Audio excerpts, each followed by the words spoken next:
أبدا على حبيبك خير الخلق كلهم يا ربي المصطفى بلغ مقاصدنا واغفر لنا ما مضى يا واسع هو الحبيب التي ترجى شفاعته لكل هول من الأهوال مقتحم يا ربي المصطفى بلغ مقاصدنا واغفر لنا ما مضى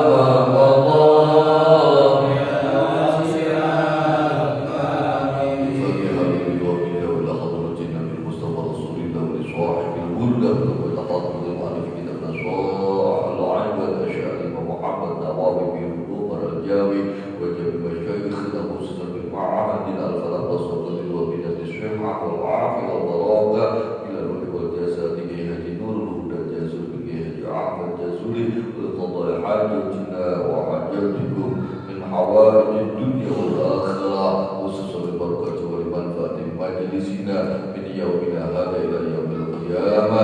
الفاتحة. أعوذ بالله من الشيطان الرجيم. بسم الله الرحمن الرحيم. الحمد لله رب العالمين الرحمن الرحيم مالك يوم الدين. إياك نعبد وإياك نستعين اهدنا الصراط المستقيم صراط الذين أنعمت عليهم غير المغضوب عليهم ولا الضالين. آمين. السلام عليكم ورحمة الله وبركاته. Waalaikumsalam. الحمد لله الحمد لله الحمد لله الحمد لله رب العالمين والعاقبة للمتقين ولا عدوان إلا على الظالمين. أشهد أن لا إله إلا الله وحده لا شريك له الملك الحق المبين وأشهد أن سيدنا ونبينا محمدا عبده ورسوله صادق الوعد الأمين. اللهم صل على سيدنا محمد وعلى آل سيدنا محمد. رب اشرح لي صدري ويسر لي أمري واحلل عقدة من لساني يفقهوا قولي. Yang sama-sama kita hormati segenap DKM Mushola Al-Ittihad, yang terhormat beliau Bapak Ketua RT 007 RW 06, beliau Bapak RT Nemin dan seluruh jajaran kepengurusannya, para jamaah sekalian yang dimuliakan Allah Subhanahu wa taala.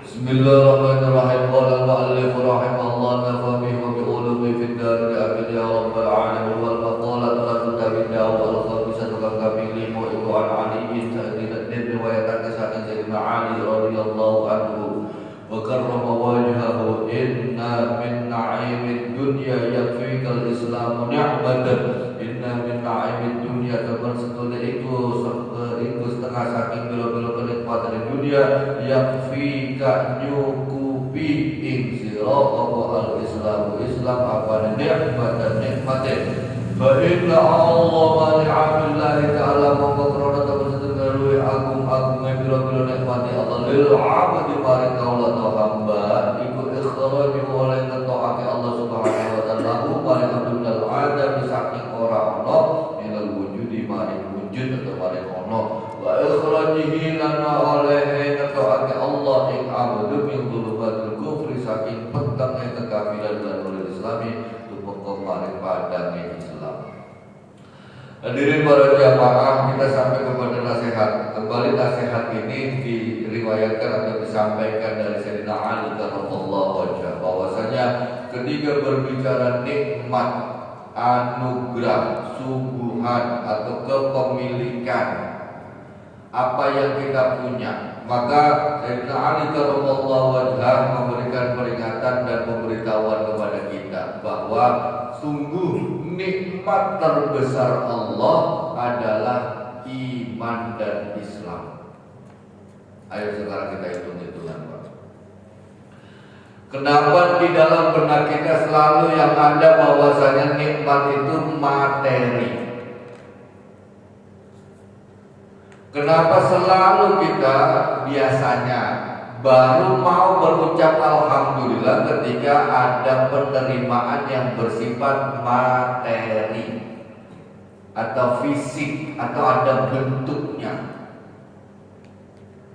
Sekarang kita bisa duduk di musola ini, hadir di majelis ini, kenapa roman-romana hati kita belum juga bisa mengucap, belum juga bisa memberikan sinyal positif kepada otak kita, kemudian otak kita memerintahkan mulut untuk mengucapkan alhamdulillah ya Allah, ditakdir untuk bisa hadir di majelis ini. Nih, kebanyakan dari kita. Maka Sayyidina Ali sekali lagi memberitahukan, memberikan peringatan dan penegasan bahwa apapun nikmat yang sudah kita punya tidak akan pernah membandingkan, tidak akan pernah sebanding dengan iman dan Islam ini. Selalu kita merasanya begini. Yang belum punya duit kayak model kebanyakan kita, puyeng nyari duit kemana? Yang belum kerja, puyeng nyari duit, nyari kerja di mana? Yang udah kerja, puyeng karena gajinya mulu mau kurang, terus-terusan nggak pernah berkecukupan. Yang belum punya jabatan berjuang terus mati-matian segala cara agar punya jabatan. Yang udah punya jabatan, puyeng mikirin jabatannya. Kita sekali lagi balik lagi, kalau kita belum punya uang atau belum punya duit, puyeng nyari duit. Yang udah punya duit sejatinya puyeng juga mikirin duitan. Dan ini fakta, Pak, bahwa mereka menampilkan, atau teman-teman kita menampilkan kehidupan yang seakan-akan enak, seakan-akan menarik, seakan-akan asik dan lain sebagainya. Apakah lewat status WA-nya dan lain sebagainya, itu mah timbang romana, timbang kayanya. Wah iya dia mah lagi jalan, enak ke sono, kemari dan lain sebagainya. Iya betul. Tetapi bahwasanya ketegasannya liyabluwakum ayyukum ahsanu amala itu jelas sekali. Hidup adalah menjadi cobaan bagi kita, menjadi ibtilah buat kita, menjadi beban buat kita hidup ini, agar supaya apa? Kita bisa menjadi orang-orang yang terbaik dalam kreativitas atau aktivitas kita. Tetapi bahwasanya Allah Subhanahu wa taala juga memastikan dalam Al-Qur'an, dalam firman-Nya, bahwa ibtilah atau cobaan itu adalah disesuaikan dengan harta ataupun kepemilikan.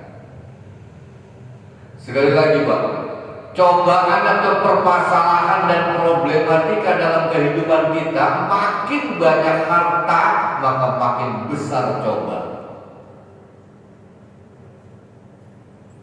Kita yang belum punya mobil, maka cobaan kita tidak sehebat yang sudah punya mobil. Kita yang belum punya jabatan, cobaan kita ya tidak sehebat yang sudah punya jabatan. Maka subhanallah, kemudian Sayyidina Ali dalam mengaji dalam kitab ini memberikan peringatan kepada kita, karena kita selalu terjebak dalam tadi. Belum punya duit, nyari duit. Udah punya duit, puyeng sama duit itu sendiri. Belum punya jabatan, mati-matian supaya punya kedudukan atau jabatan. Udah punya, makin stres. Belum punya kerjaan, sana sini ngelamar kerjaan. Udah punya kerjaan, makin stres, makin terbeban dan lain sebagainya. Maka kemudian sungguh bahwa Sayyidina Ali memberikan peringatan kepada kita, sungguh bahwa yang terhebat adalah nikmat yang Allah berikan kepada kita, iman dan Islam. Mari Pak, mari kita koreksi, mari kita evaluasi diri kita. Ya Allah, iya ya, kapan kita kira-kira pernah bersyukur? Ya Allah, terima kasih Engkau menganugerahkan iman dan Islam kepada hamba ya Allah. Kapan kita mencoba untuk sedikit mengkoreksi, ya Allah Rabbi, iman ini ternyata yang sungguh bahwa iman ini yang mutlak dari Engkau, mutlak hak prerogatif Engkau ya Allah. Sungguh rasanya kita sering menyia-nyiakan iman ini. Kita sering bahkan diperdengarkan, apakah lewat nasihat, lewat ceramah, guru-guru kita dan lain sebagainya, atau ada tampilan visual di film dan lain sebagainya. Dulu rasa-rasanya orang bacaannya sama-sama Bismillahirrahmanirrahim. Tapi kenapa ya orang dulu ketimbang Bismillah doang, bocah yang lagi nangis jengker aja bisa diem. Bukan cuma itu, kadang-kadang Bismillahirrahmanirrahim bisa melakukan sesuatu yang di luar akal seperti itu. Batu segede apa bisa pecah. Air yang kalau kita nyebur pasti tenggelam, itu kan dia bisa di atas air dan lain sebagainya. Sama-sama yang dibaca, sama-sama Bismillah. Tapi ngapa lempeng kita pas baca Bismillah boro-boro kita bisa jalan di air roman-romanan, kepeletikan melatu atau api dari rokok aja rasa-rasanya kita mudah jerit. Maka ini bukti kita kurang mensyukuri. Ini bukti kita kurang mengevaluasi iman kita. Malam hari ini karena kita sudah ditegaskan seluruh nikmat Allah yang Allah berikan kepada kita di alam dunia ini tidak lain yang terhebat adalah iman dan Islam. Maka nyok bareng-bareng kita koreksi, kita cakepin iman kita. Coba rasa-rasanya kita ngaku semuanya di sini punya iman. Kita ngaku pasti kita semua adalah orang-orang yang beragama Islam. Iya betul. Tapi di luaran kita bagaimana? Tapi dengan tetangga kita bagaimana? Tapi dengan iman kita bagaimana? Tapi dengan sesama warga yang beda keyakinan kita bagaimana? Sungguh kadang-kadang kita tidak mencerminkan bahwa kita ini adalah punya iman. Rasulullah memberikan contoh atau tauladan. Jangankan kepada orang yang enak, orang yang gak enak sama kita, orang yang gak resep, gak respect, orang yang benci sama kita, Rasulullah sudah kasih tauladan, sudah kasih contoh bagaimana bersikap kepada orang yang kagak resep, kepada orang yang gedeng sama kita. Tidak ada sebagaimana yang sekarang terjadi, apalagi di medsos dan lain sebagainya, saling hujat, saling menjelek-jelekkan, saling menyalah-menyalahkan. Tidak ada Pak, tidak ada contoh dari Rasulullah demikian.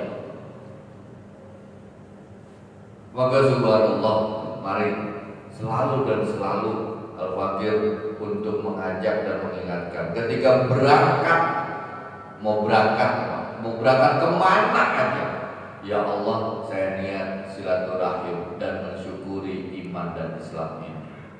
Sehat walafiat ini. Nah, jalan itu. Apa mau ke rumah RT, apa mau ke rumah siapa aja silakan.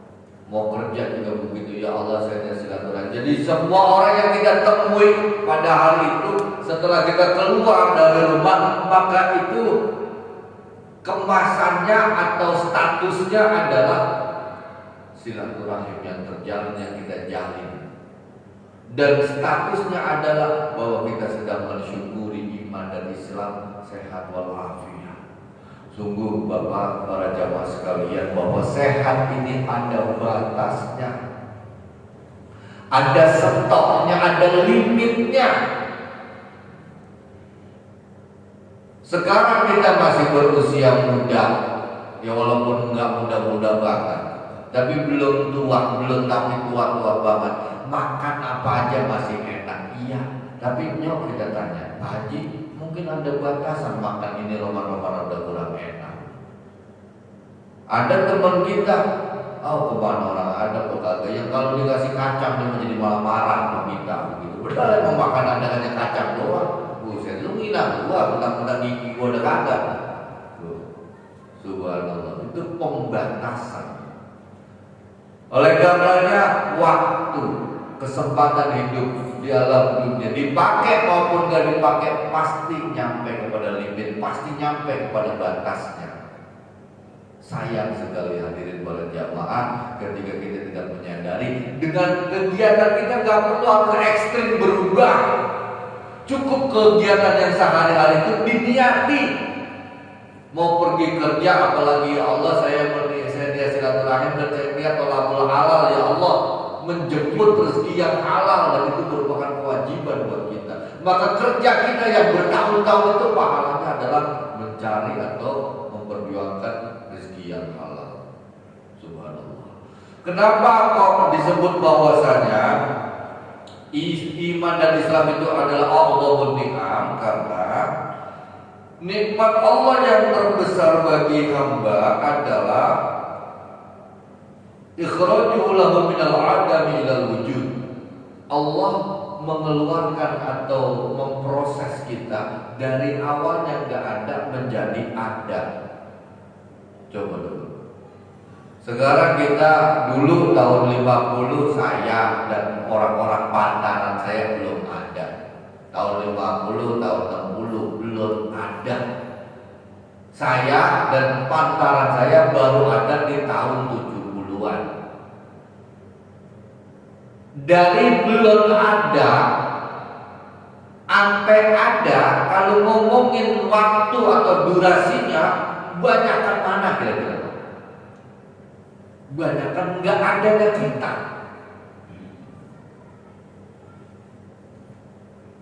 Seberapa lama kita kagak ada, hanya Allah Subhanahu wa Ta'ala yang tahu. Yang jelas kita cuma ingat bahwa sesuai dengan KTP atau sesuai dengan akte kelahiran. Yang punya akte kelahiran ada? Belum lah. RT bagaimana? RT-nya belum punya. Buruan bikin teh, siapa tahu besok pagi ada ngajak umroh begitu. Kita yang tahu itu KTP kita dilahirkan tanggal sekian, bulan sekian, tahun sekian, itu segitu-gitunya. Subhanallah, sebelum itu, sebelum kita dilahirkan atau sebelum kita ada, kita sama sekali nggak tahu Pak, dan tahu-tahu ada aja. Tadi balik lagi, umur dipakai maupun nggak dipakai, dia akan habis. Pada saatnya nanti kita akan sampai kepada ajal kita. Kita akan didoakan, kita akan diingatkan, kita akan merasakan inna lillahi wa inna ilaihi raji'un. Ya Allah, bahwa sungguh kami ini adalah milik Engkau. Ya Allah, sungguh bahwa kami akan kembali kepada Engkau. Ya Allah. Kita akan balik lagi, Pak. Jadi kita ada di Ciracas ini sekarang bukan tempat, bukan orang asli sini, bukan penduduk asli sini. Kita menimbang numpang lewat. Kenapa? Buktinya tadi inna lillahi wa inna ilaihi. Entar kita semua pasti akan balik lagi. Dan subhanallah, karena godaan, karena orientasi dan wawasan, karena pengetahuan dan lain sebagainya, kita anggap dunia ini seakan-akan segala-galanya, kita perjuangkan segala-galanya, padahal itu sudah menabrak prinsip inna lillahi wa inna ilaihi raji'un. Nah, besok ketika kita masuk sampai kepada ajal tersebut, kita juga nggak tahu akan bagaimana. Sebagaimana kita tidak tahu, kemarin kita belum dilahirkan dan kemudian kita dilahirkan, kita juga nggak tahu ya, tahu-tahu itu dilahirkan. Minta enggak, mesen kagak.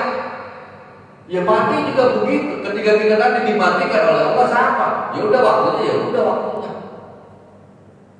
Apakah ketika kita wafat atau dimatikan oleh Allah, kemudian akan ada mereka yang bersedih? Ya betul, orang-orang yang dekat dan sangat dekat bisa jadi ada kesedihan. Tapi bagi mereka yang mohon maaf gak begitu dekat, ya biasa aja, paling dapat WA, oh si Anu meninggal, iya. Cukup dan tuh ada apa namanya itu, yang tulisan-tulisan innalillahi begitu namanya. Paling ngirimin segitu-gitunya udah. Mereka yang tetap kerja, mereka yang tetap sibuk dan lain sebagainya. Maka itulah tahlil kita. Maka itulah tadi di akhir bacaan ratib kita. Ya Allah, la ilaha illallah Muhammadur Rasulullah sallallahu alaihi wasallam, wa syarrafa wa karrama wa majjada wa Allah kalimatu haqqin 'alaiha nahya wa 'alaiha namut wa 'alaiha nub'atsu insyaallah ta'ala minal aminin. Dengan kalimat la ilaha illallah Muhammadur Rasulullah tadi kita hidup. Artinya bekal, artinya modal, artinya perjuangan dan pengorbanan kita berorientasi kepada la ilaha illallah Muhammadur Rasulullah. Kenapa? Karena kalau bermodalkan pendidikan belum tentu kita mendapatkan keselamatan. Bermodalkan harta apalagi belum tentu kita mendapatkan kesenangan. Bermodalkan kendaraan apalagi belum tentu kita mendapatkan kenyamanan. Bermodalkan la ilaha illallah Muhammadur Rasulullah pasti kita mendapatkan keselamatan di alam dunia. Wa 'alaiha namut, dan dengan modal la ilaha illallah Muhammadur Rasulullah kami akan mati. Jadi ketika baca Latif tadi diingetin, ini modal kita kan hidup modalnya itu, mati besok modalnya itu. Wa 'alaiha nub'atsu insyaallah ta'ala minal aminin. Dan dengan itu pula kita nanti akan dibangkitkan oleh Allah insyaallah dalam kondisi aman atau terselamatkan. Amin Allahumma amin. Karena na'udzubillah ya Allah, na'udzubillah wa na'udzubillah, ketika Allah nanti membangkitkan kita, sungguh bahwasanya hadis ini sangat masyhur, rupa atau bentuk atau tampilan disesuaikan dengan kelakuan di alam dunia. Ya Allah. Sekali lagi, kalau sekarang kita cakep, kalau sekarang kita ganteng dan lain sebagainya, besok ketika ditanggikan, dibangkitkan lagi oleh Allah Subhanahu wa taala, tampilan kita tidak lagi seperti ini, sesuai dengan apa yang kita lakukan selama di alam dunia. Maka insyaallah minal aminin. Pentingnya baca Latif. Maka mudah-mudahan kita bisa istiqomah untuk selalu bisa membaca Latiful Haddad, Latiful Athos, dan Latiful Idrus. Amin amin ya rabbal alamin. Itulah kenapa iman dan Islam itu disebut sebagai a'dhamun ni'am, nikmat yang terbesar. Kenapa? Oh, karena kita dihadiahkan ada dari awalnya nggak ada. Entah kapan, besok ada. Kita sebut saja besok, bisa jadi kita kembali nggak ada. Dan nggak usah pakai sedih. Bilangin sama keluarga kita untuk pakai nangis. Kenapa? Yang awalnya juga emang nggak ada. Bismillahirrahmanirrahim. Wa min dhulumatil kufri ila nuril Islam. Dan bahwasanya disebut sebagai nikmat terbesar itu karena kita dikeluarkan oleh Allah dari kegelapan kekafiran. Kafir itu aslinya adalah kafaroh. Bahasa Indonesianya atau artinya secara letterlock artinya tutup. Maka kalau bahasa Indonesia kayak bahasa Inggris itu ada cover. Ini kitab yang hijau ini namanya cover, halaman paling depan. Itu namanya cover. Lah, cover itu bisa jadi entah itu nyontek dari kafaro itu atau bagaimana, tapi yang jelas kafaro bahasa secara arti harfiahnya tutup, tertutup atau ditutup. Maka ketika kita bicara kekafiran, zulmatil kufri adalah jelas. Orang itu ketika tertutup maka dia akan melakukan perbuatan apapun. Dia judi, dia zina, dia mabok, dia nyolong, dia ngapain aja, semua perbuatan dia lakonin. Dan itu artinya apa? Ada dalam kondisi kegelapan dan tertutup. Maka subhanallah, kita walaupun belum jadi orang benar banget, sekali lagi belum benar, kita ini belum benar, tapi berusaha minta sama Allah untuk menjadi orang-orang yang benar. Dan karena itu banyakin ucap, ya Allah terima kasih untuk iman dan Islam ini. Bismillahirrahmanirrahim. Wa al-mu'allif rahimahullah nafabi wa bi fid dar ya rabbal alamin wa inna minasyughli yakfika ta'atu syughlan fa ta'atullah ta'ala a'dhamul ashghal. Dan bahwasanya berbicara tentang kerjaan atau kesibukan, maka cukup taat atau ibadah itu menjadi kesibukan. Sekali lagi Pak, kita hidup itu mau ngapain aja terserah, mau berprofesi apa aja terserah, mau lagu apa aja terserah, mau kemana aja terserah, kesibukan kita. Dan apalagi bicara antar orang, siapa yang nggak punya kesibukan? Semua pada punya kesibukan. Sayyidina Ali memberikan penjelasan dan peringatan bahwa bicara kesibukan cukup ketaatan kepada Allah menjadi kesibukan kita. Nah, inilah yang harus kita perjuangkan. Hadirin para jamaah. Kenapa disebut cukup?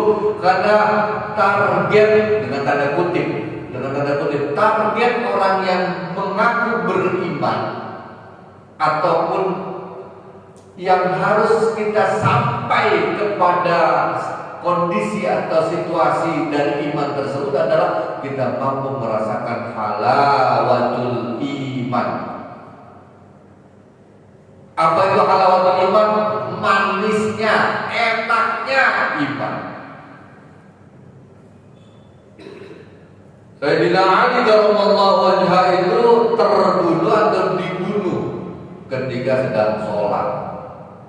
Sama dengan Khalifah Utsman bin Affan sedang sholat dan gak kerasa Pak, saking menikmatinya, saking khusyuk dan nikmatnya sholat, dibunuh tidak terasa. Subhanallah. Kita mudah-mudahan Pak bisa merasakan halawatul iman. Setidaknya begini, ketika kita bisa hadir di sini nih, di majelis ini, bagaimana orientasi atau wawasan kita merasa ya Allah alhamdulillah saya ada di sini, ya Allah alhamdulillah kau takdir saya tidak berada di tempat-tempat judi. Ya Allah alhamdulillah ya Allah hari ini setidak-tidaknya saya tidak ada di ruang tunggu sebuah ICU rumah sakit. Ya Allah terima kasih hamba ada di musola ini, setidak-tidaknya kita tidak dalam suatu kondisi kebingungan yang entah di mana. Itu sebagai pembanding agar supaya sedikit demi sedikit kita bisa merasakan halawatul iman, manisnya iman. Habis sholat tadi isya, ya, habis sholat berjamaah isya. Assalamualaikum warahmatullahi wabarakatuh. Assalamualaikum warahmatullahi wabarakatuh. Alhamdulillah. Disunahkan banget kita sampai kuping kita ini dengar ucap alhamdulillah. Kenapa? Menandakan kita berterima kasih ditakdir bisa sholat berjamaah yang pahalanya 27 derajat. Di mana satu derajat ke derajat yang lain itu jalannya adalah 1000 tahun. Maka assalamualaikum warahmatullahi wabarakatuh. Alhamdulillah. Ketika kita habis ngasih istri, ngasih nafkah atau duit, nafkah dalam bentuk duit, alhamdulillah ya Allah bisa ngasih nafkah buat bini. Ketika kita bisa ngasih jajan, walaupun kadang-kadang kita bocah jajan dulu, tapi jangan pernah bosan. Alhamdulillah ya Allah bisa ngasih jajan. Apapun perbuatan kebaikan kita itu buru-buru Pak, buru-buru digembok, buru-buru diamankan, di dalam bahasa perbankan dimasukkan ke safety box dalam bentuk atau dalam ucapan alhamdulillah. Itu sudah aman. Kenapa disebut aman? Karena bisa jadi kebaikan. Apalagi perlu pembiayaan atau keuangan. Ini iblis mati-matian supaya kebaikan itu terhapuskan. Ini yang bangun atau yang merenovasi musola nih, yang duit dipakai, yang bisa keluar dipakai buat itu paling banyak, biasanya godaannya juga paling gede. Ada tuh kagak tahu diri banget, kan itu musola yang bangun paling banyak. Siapa coba? Tanya aja pada yang duit ada yang paling banyak. Daku Bahasa seperti itu yang dimaksudkan bahwa makin besar kegiatan atau kebaikan, apalagi ada uangnya, makin besar juga cobaannya. Maka buru-burulah setiap kebaikan itu diucapin alhamdulillah. Bismillahirrahmanirrahim. Wa inna minal ibrati al-'aidati yakfika al-mawdu'a ibratan fa'al mauta akbarul mawa'idin nas. Dan bahwasanya bicara nasihat, pitutur, mau'idhah, cukup kematian itu menjadi nasihat. Sekali lagi ini sering banget kita dengarkan kafa bil mauti wa idhah. Cukup kematian itu adalah sebagai nasihat. Tapi romana kalau kita mau koreksi diri, ya Allah, lempengan kematian siapa yang kita terus kemudian menjadi nasihat buat kita? Korban-korban atas nama pandemi udah gak terhitung jumlahnya. Jangankan kelurahan, RW atau bahkan RT kita juga ada dan banyak. Tapi apa pitutur atau mau itu yang kemudian merasuk dalam dada kita, yang terpakai buat kita? Padahal sekali lagi ditegaskan, cukup kematian itu menjadi nasihat buat kita. Maka inilah pentingnya ngaji. Dengan ngaji ini kita semakin tahu diri dan mudah-mudahan kita bisa semakin giat memperjuangkan ridho Allah Rabbul Izzati. Amin ya rabbal alamin. Cukup sampai di sini. Mohon maaf atas segala kekurangannya. Wallahul muwaffiq ila aqwamit thoriq. Assalamualaikum warahmatullahi wabarakatuh. Qala Rasulullah sallallahu alaihi wasallam, "Qul ma kuntu ana wa nabiyyuna min qabli la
Mustafa